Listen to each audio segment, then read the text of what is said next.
Shalom, salam jumpa dengan saya Frankie Wakulas.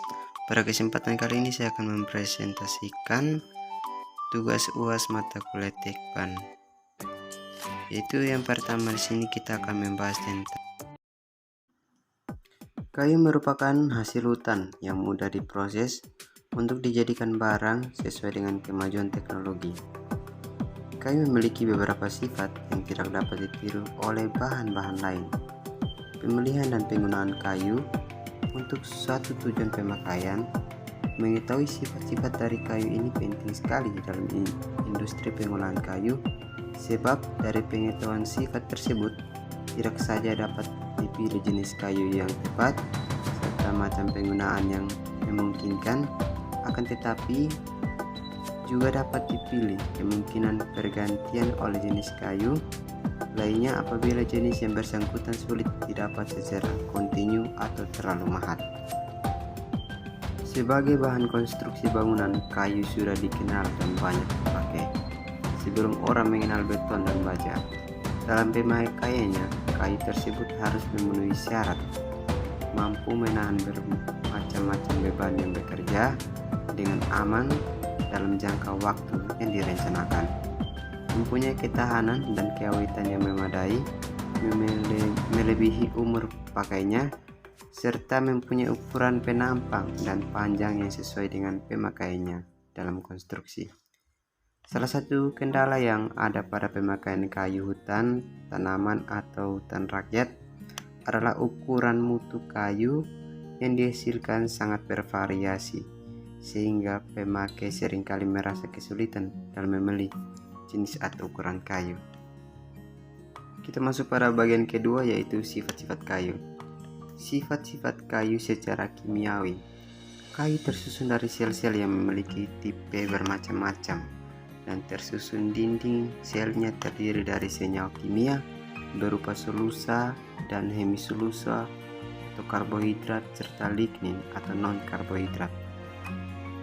Yang kedua, semua jenis kayu bersifat anisotropik, yaitu memperlihatkan sifat-sifat yang berlainan jika diuji menurut tiga arah utamanya, yaitu longitudinal, radial, dan tangensial.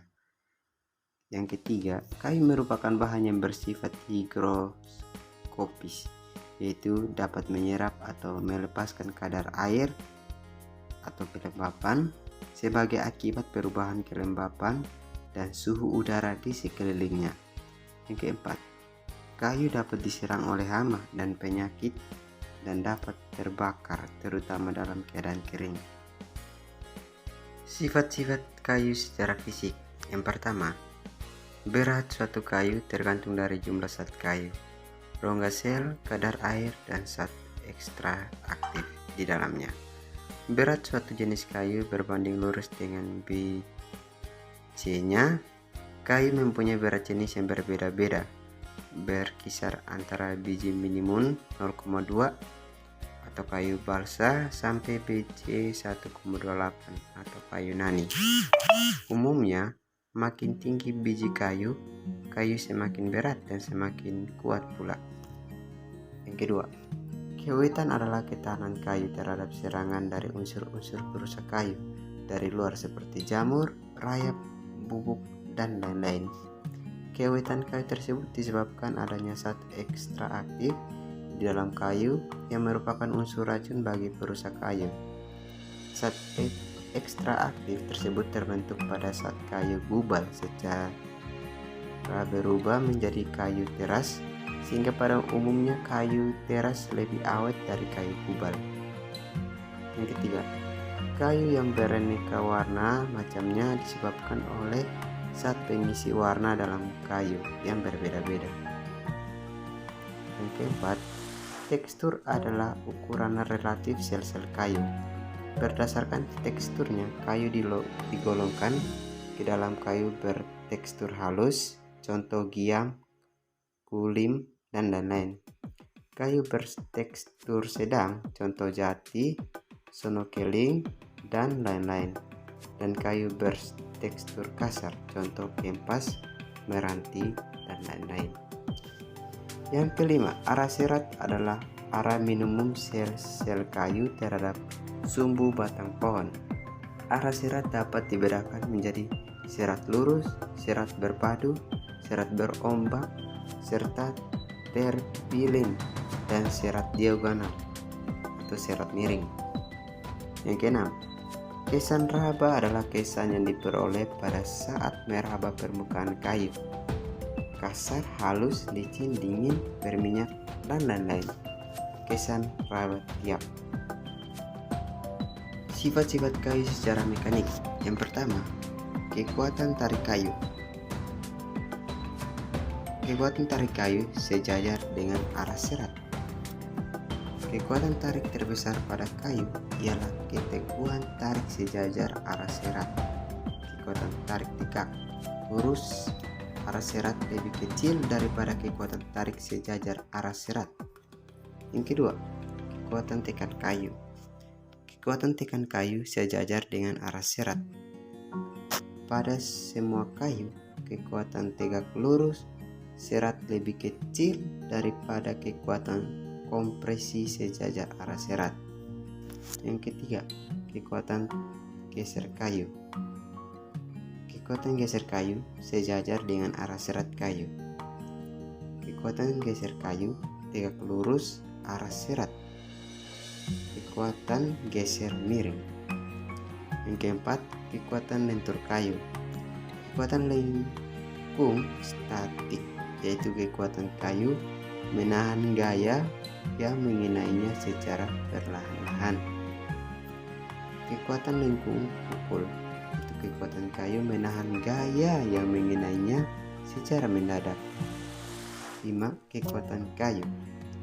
Kekuatan adalah kemampuan kayu untuk menahan perubahan bentuk atau lingkungan. Kekuatan tersebut dinyatakan dalam modulus elastisasi. Yang keenam, keuletan kayu. Keuletan adalah kemampuan kayu untuk menyerap sejumlah tenaga yang relatif besar atau tahan terhadap kejutan-kejutan atau tegangan-tegangan yang berulang-ulang yang melampaui batas proporsional secara mengakibatkan perubahan bentuk yang permanen dan kerusakan sebagian. Bau dan rasa kayu mudah hilang bila kayu lama disimpan di udara terbuka. Beberapa jenis kayu mempunyai bau yang merangsang, dan untuk menyatakan bau kayu tersebut sering digunakan bau sesuatu benda yang umum dikenal, misalnya bau bawang, bau zat penyamak, atau bau kamper. Yang kedelapan, gambar kayu tergantung dari pola penyebaran warna, arah serat, tekstur, dan pemunculan riap-riap tumbuh dalam pola-pola tertentu. Pola gambar ini yang membuat sesuatu jenis kayu mempunyai nilai dekoratif. Yang kesembilan, kayu mempunyai sifat dapat menyerap atau melepaskan air. Makin lembab udara di sekitarnya, makin tinggi pula kelembaban kayu sampai tercapai keseimbangan dengan lingkungannya. Dalam kondisi kelembaban kayu sama dengan kelembaban udara di sekelilingnya, disebut kandungan air keseimbangan atau IMC. Ke-10, kayu memiliki sifat sendiri terhadap suara, yaitu suara akustik, yaitu kemampuan untuk meneruskan suara berkaitan erat dengan elastisasi kayu. Dan sifatnya yang kedua yaitu sifat resonansi, yaitu turut bergetarnya kayu akibat adanya gelombang suara. Kualitas nada yang dikeluarkan kayu sangat baik, sehingga kayu banyak dipakai untuk bahan pembuatan alat musik seperti kulintang, gitar, biola, dan lain-lain. Yang ke-11, sifat daya hantar kayu sangat jelek, sehingga kayu banyak digunakan untuk membuat barang-barang yang berhubungan langsung dengan sumber panas. Yang ke-12, pada umumnya kayu merupakan bahan hantar yang jelek untuk aliran listrik. Daya hantar listrik ini dipengaruhi oleh kadar air kayu. Pada kadar air 0%, kayu akan menjadi bahan sekat listrik yang baik sekali. Sebaliknya, apabila kayu mengandung air maksimum atau kayu basah, maka daya hantarnya boleh dikatakan sama dengan daya hantar air. Yang ketiga, sistem sambungan kayu. Yang pertama, sambungan bibir lurus. Sambungan bibir lurus adalah jenis sambungan yang sangat sederhana. Jenis sambungan ini memiliki kekuatan sambungan lemah dikarenakan masing-masing ditakik separuh sehingga bisa digunakan untuk batang yang seluruh permukaannya terbendung. Supaya sambungan kayu jenis ini bisa kuat, maka perlu diperkuat dengan paku ataupun baut. Biasanya, sambungan bibir lurus digunakan untuk menyambung kayu yang memiliki arah memanjang, misalnya kayu balok untuk konstruksi bangunan. Yang kedua, sambungan kayu lidah dan alur atau tak dan G. Kunci dan perkuat dengan sambungan kayu lidah dan alur. Sistem yang digunakan oleh sambungan kayu jenis ini bertujuan supaya kayu bisa saling mengunci sehingga semakin kuat. Biasanya sambungan kayu lidah dan alur digunakan pada lantai kayu atau sistem flooring. Sambungan kayu ini berfungsi untuk menyambung dua buah kayu. Dalam proses penyambungan akan menggunakan sistem memasukkan profil lidah ke alur, yang satunya supaya semakin kuat. Yang ketiga, sambungan kayu purus lubang. Bisa dibilang sambungan kayu jenis ini memiliki kemiripan dengan sambungan kayu lidah dan alur. Namun, sambungan kayu purus lubang biasanya digunakan pada balok atau digunakan untuk membuat sambungan furnitur. Sambungan kayu purus lubang memiliki prinsip berupa prinsip kerjangan. Prinsip kerjangan merupakan membuat lubang berbentuk persegi atau setengah lingkaran. Fungsinya yaitu untuk dimasuki kayu lain yang sebelumnya sudah dipurus. Yang keempat, sambungan memanjang kunci C-sisi. Kekuatan tarik dihasilkan dari sambungan memanjang kunci C-sisi.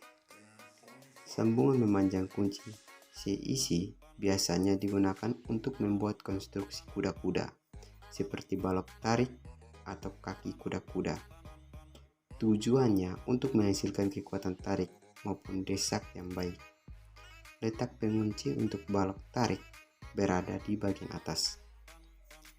Pengunci dalam sambungan kayu memanjang kunci C-isi akan mengakibatkan momentum sekunder untuk sambungan. Maka dari itu, tidak diperbolehkan untuk menggunakan sambungan miring. Yang kelima, sambungan memanjang kunci jepit. Jenis sambungan kayu selanjutnya yaitu sambungan memanjang kunci jepit. Sambungan kayu satu ini bisa berguna untuk menetralisir momen sekunder yang terjadi pada sambungan kunci C-isi, di mana kekuatan yang dimiliki sambungan ini lebih baik, namun tidak cukup tepat jika digunakan untuk kuda-kuda. Yang keenam, sambungan bibir lurus berkait. Perkuat dengan sambungan bibir lurus berkait. Selanjutnya ada sambungan bibir lurus berkait. Jenis sambungan ini biasanya digunakan ketika ada gaya tarik yang timbul untuk batang balok dan seluruh permukaan batang bertahan. Supaya sambungan kayu semakin kuat, maka perlu diperkuat dengan paku atau baut. Yang keempat, konstruksi kayu dari pondasi hingga atap. Yang pertama, pondasi tiang pancang kayu. Pondasi dalam adalah pondasi yang meneruskan beban bangunan ke tanah keras atau batu yang terletak jauh di permukaan. Tiang pancang adalah bagian dari suatu konstruksi pondasi yang terbuat dari kayu, beton, baja yang berbentuk langsing, dipancang hingga tertanam dalam tanah pada kedalaman tertentu, berfungsi untuk menyalurkan beban dari struktur atas melewati tanah lunak lapisan tanah yang keras. Kedua, lantai kayu. Lantai kayu adalah semua produk dibuat dari kayu dan dirancang untuk dijadikan penutup lantai, baik secara struktural atau estetika. Lantai kayu sering dianggap sebagai lantai yang secara fisik menggunakan kayu, meskipun pada kenyataannya dibuat dari berbagai bahan sintesis yang lebih baik dari kayu. Sekian dan terima kasih video presentasi saya.